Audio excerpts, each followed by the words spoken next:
Just going to share a little bit about my experience at Nyanam, and as well as give some brief highlights from the year of 2020, just to share with you just some updates of what we've been up to, or what the organization has been up to.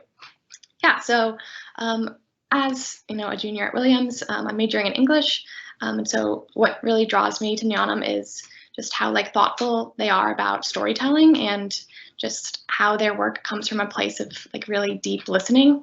I think something I think about a lot, coming from a place like Williams, as I think about doing work as a career.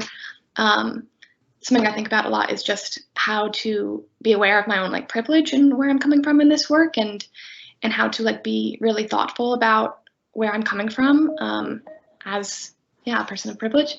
And I think especially in nonprofit work, it's so important to be aware of not only the work that you're doing, but also do some introspection and be aware of your own positionality and the biases and narratives and stories that you're bringing to the table as well. And I think what really makes Nyanam really special is how much of an emphasis they put on amplifying the voices of the widows themselves and their children and just the community themselves, instead of their own voices and what the organizers. I think it's really important to with that deep listening comes a really big responsibility to be thoughtful about where how we're meeting their needs and how we're addressing these issues.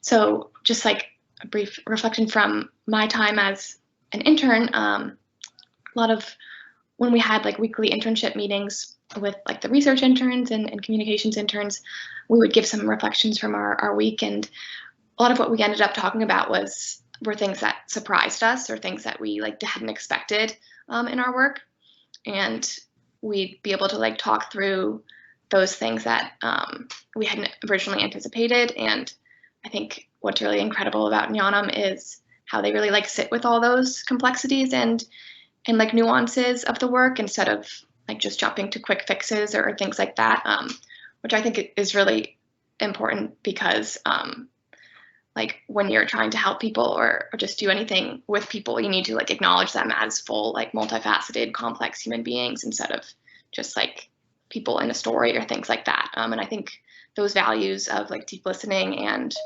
really thoughtful attention to the widows and really amplifying their voices really comes through in their work. So Jackie, if you just want to go to the next slide about COVID response. Yeah, so just along with the highlights of 2020, the first response for the COVID-19 pandemic was they distributed kits for 112 widows in April. And these kits contained an educational leaflet for COVID, a face mask, vegetable seeds, soap for hand hygiene, and a Bible-based hope devotional. And then they also provided a second response on International Widows Day on June 23rd. And this was mostly through GoFundMe, and thanks to some really generous donors and just an incredibly supportive community, we were able to raise $3,525, so exceeding our initial goal of $3,000, and able to provide over 115 kits for widows. And these kits contained face masks for the widows' children and food supplies for 1 month. So these kits were able to provide food and personal protection for the widows and their families, as well as income for the widows who create the masks, and a celebratory gift for International Widows Day, which was especially important in the absence of any in-person celebrations.